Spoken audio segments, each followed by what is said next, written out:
Hello and welcome to Ula Tea Leaf Readings. My name is Lenor and tonight I'm going to be reading your tea leaves.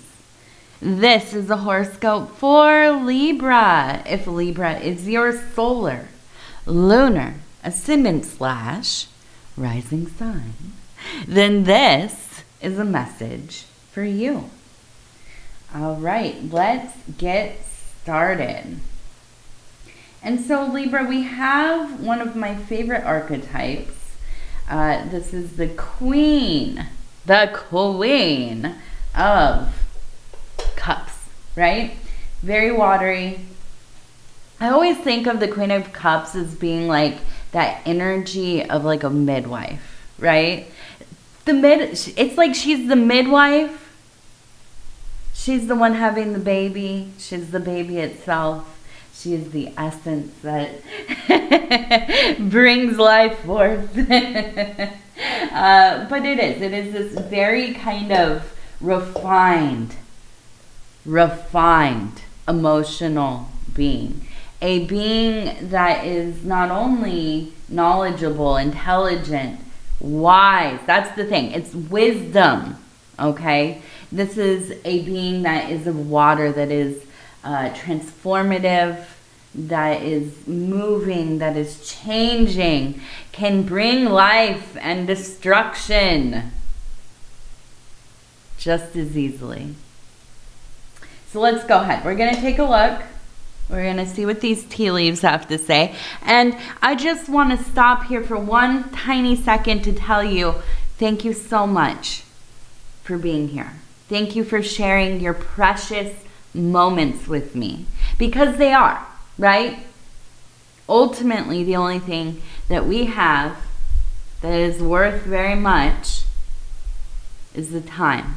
It's the time we have to love. I know, I'm gonna get all sentimental, but it is. Our time is so valuable, okay? So thank you for sharing that with me. All right, let's take a look. We're gonna see what do these tea leaves have to say. And also, let me just say, because we're here, right, we're on YouTube, I gotta say it, like, subscribe, leave a comment if you so choose. If you feel so inclined, I would love to hear from you. All right, so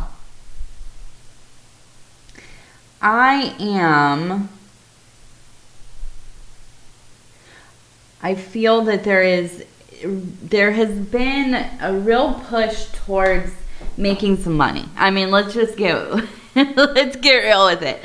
We have a person up here. Here's the head.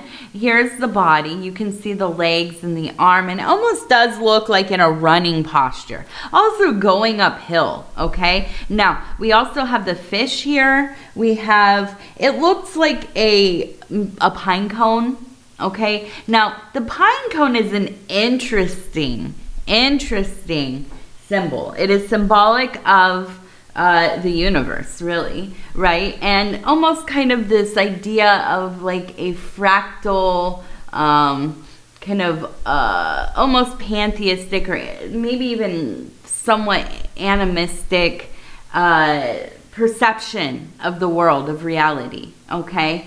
So what does that all mean? I know those are some weird words. If you're not used to them, they're pretty much focused on right, religion, metaphysics, philosophy, this kind of thing. So basically everything's interconnected, right? And everything has some amount of consciousness.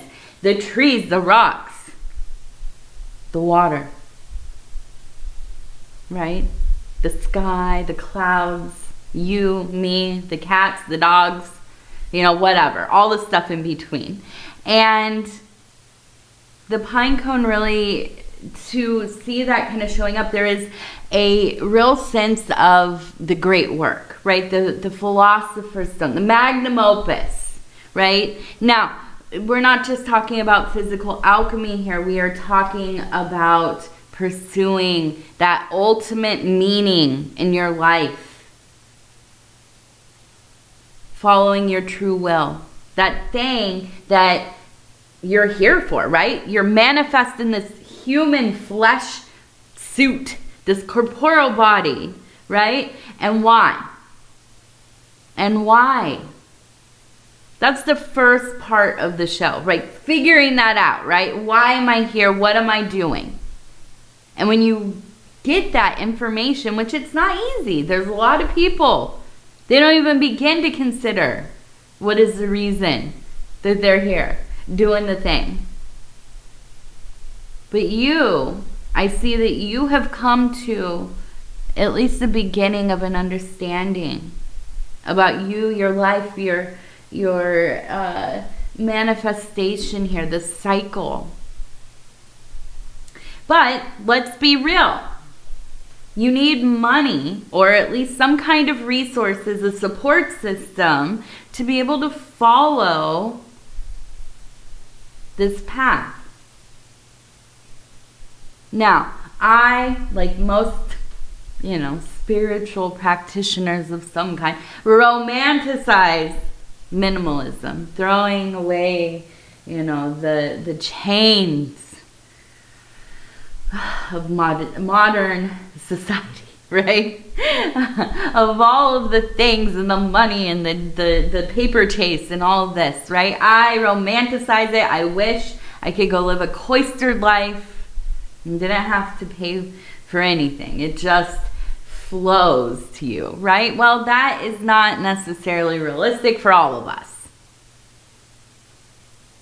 So, like any other kind of lifestyle, we have to fund it. Somebody's got to bankroll the thing. And so I do. I see you not only coming to this realization about why you're here, what are you doing, what is your work, but also, what am I going to do in the day-to-day to allow myself the ability to walk down this path and also take care of my responsibilities and my family and my, whatever it is that you have going on. And this is the focus. This is you learning to get everything flowing together, right? Getting in tune with the currents of your life. I think this is something that happens as we get older. And, well, it's just from a lifetime of trial and error, right? And hopefully, God willing, we all come to this realization at some point that we can fight against the tide all we want. We can try to work to shape everything into our vision. We can build walls, we can build, ditches and dams and whatever. If the river wants to flow the way the river wants to flow, it's going to figure out a way. I don't care if it takes, a year or 30 years, 100 years. It will find a way. We might perceive that we can control things, but it's not. It is an illusion. It is the illusion of micro organization among infinite chaos. So we must learn to work within the flow of nature and the flow of the elements and the flow of life. To stop fighting against every little thing, trying to fit it into our box, our sterile image of the world. I see you.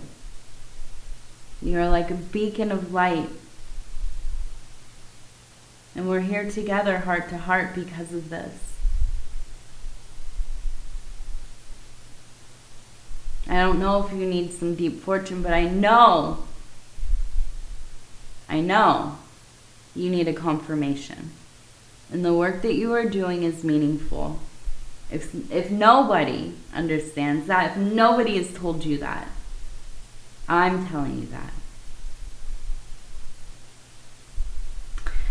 I also see we have two people well matched. You can see the height about the same, right? Nobody's dominant over anybody else. This is a perfect equality. Now, this might be a best friend. This might be a significant other. This could be mom, dad, your children. Whoever it is, you feel very close to them. They see you and you see them. There is a sense of respect, moving together for a greater good.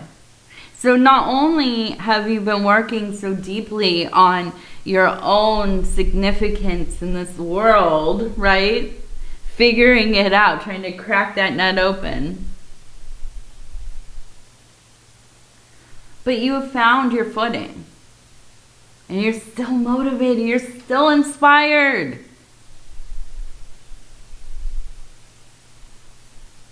That's a lot. You should be proud of yourself.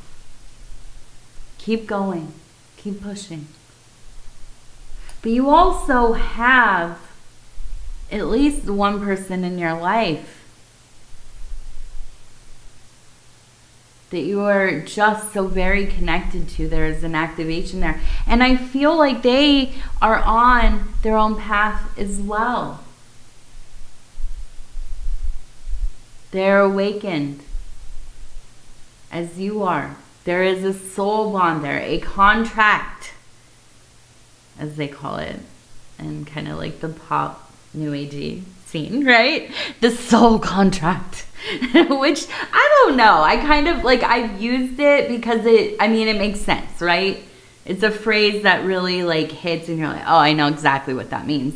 But I don't like the idea of like the legality of it. You know what I mean? Like it sounds very stuffy. But I think that you've manifested with them throughout time. Well, beyond time, right? Beyond time and space. You've continued to manifest throughout your lives together because you've chosen to travel side by side. Okay? Now, we also have this angel over here. We have 3 very clear messages coming through. Okay? Now, I'm going to say this is something that will be witnessed between the two of you. Maybe not like some huge phenomena or, like the, for some reason I immediately thought of the Annunciation. Like angel showing up, hey, guess what? I have some news. No, I don't think it's like that, but it's like seeing patterns, numbers, deja vu,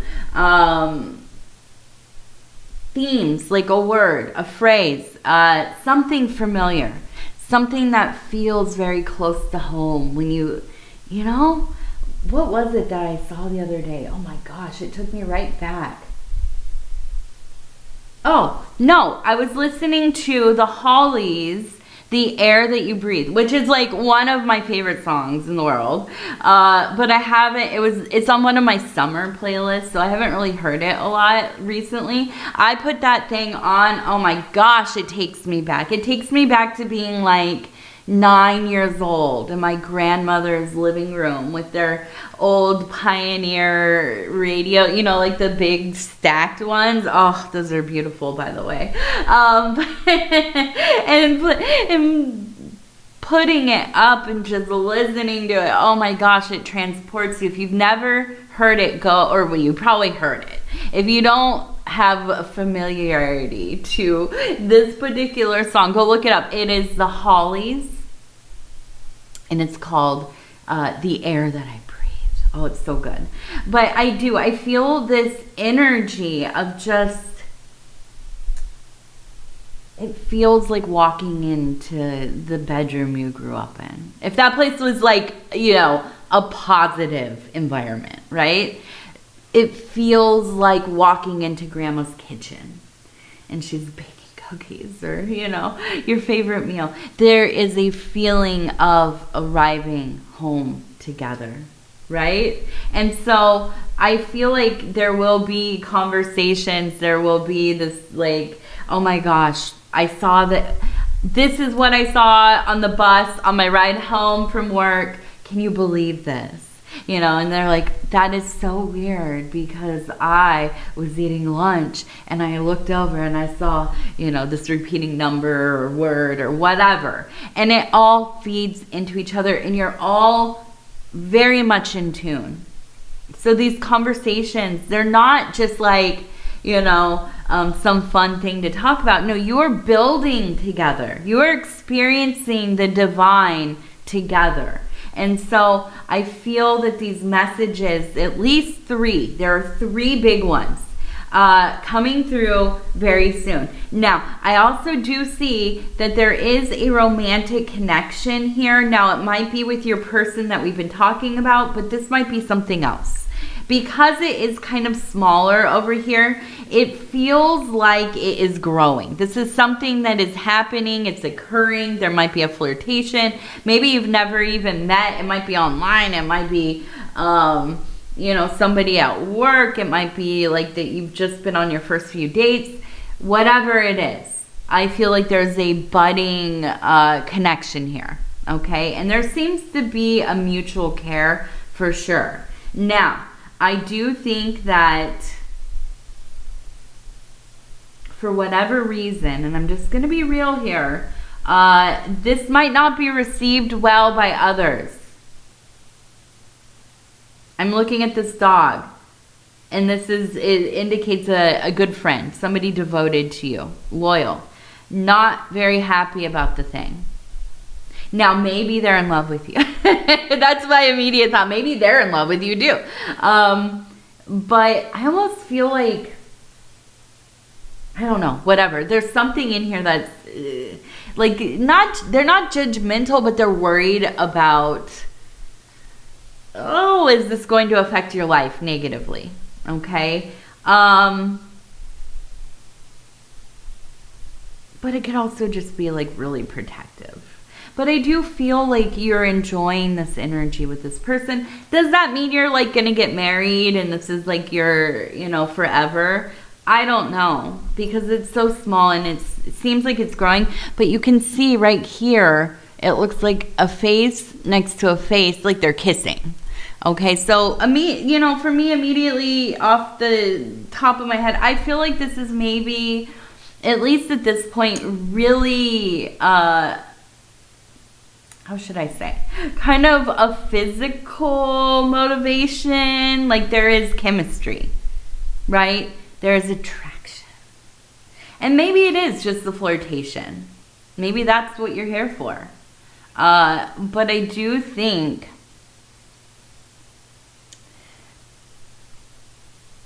it's bringing some happiness to your life. And I think that's what matters.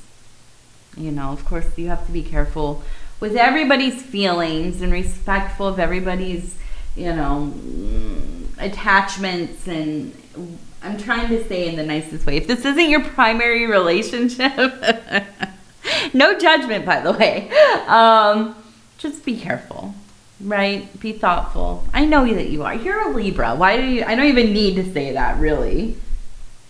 I really don't. Okay, so we have the letter E.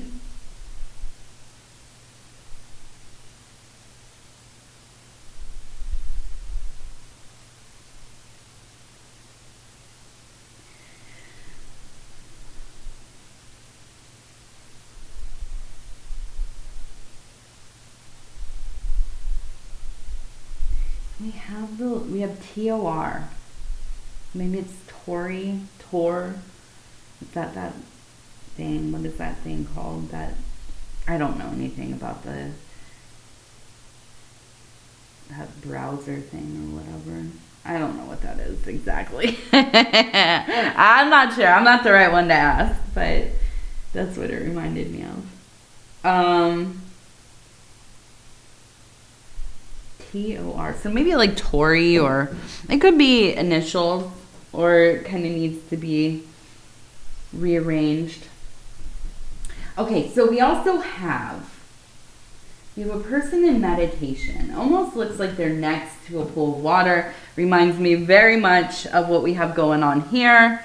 You can see we have the person right here. It looks like they're sitting, kneeling, maybe sitting on their knees, facing water this way. We have like little bird here. We have kind of the movement of the water kind of glittering. Not too different from this.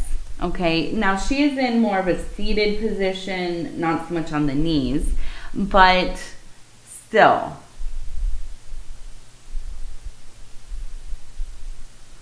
And so I was looking at the ripples here, but I feel like there's such an emphasis on the development of understanding how you affect others.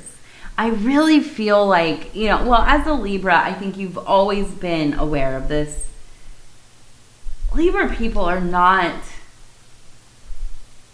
you can come off as selfish at times, but I think that ultimately it's like you understand the inner workings of people and of situations. And because you are somebody who almost like doesn't want to leave their mark on things so much, like you want to tread lightly through life as best as you can. You also just want things to be okay. Maybe not like chasing your bliss, but okay. Stable, at ease, everybody getting along, everybody kind of doing their best, right?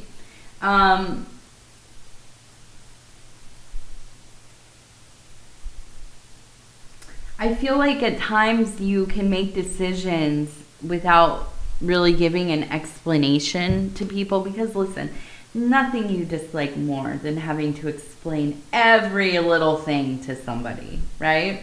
Annoying. That's the first thing. Annoying. So you can be misunderstood. People can think, oh, they're just like self-involved. Everything's about like what they want, what they need, whatever. I don't think it's like that. I think that you really you're playing the long game. You're looking at the big picture. What did they used to call that? I forget. It was like the 4 or 5D chess or whatever. You're seeing it on a different on a different plane. Everybody's playing chess and you're like a Go champion, right? But I think that this part of your experience is a lot about kind of recalibrating yourself, reminding yourself that you really do have such an impact on those who are around you, and readjusting some things. And I think that's, that's going to be part of the big focus here. Okay. So let's go ahead. We're going to do our lucky numbers. We're going to also do our Wild Offering Oracle cards after that. And I'm just going to go ahead and roll this thing. Okay. So we have number 96.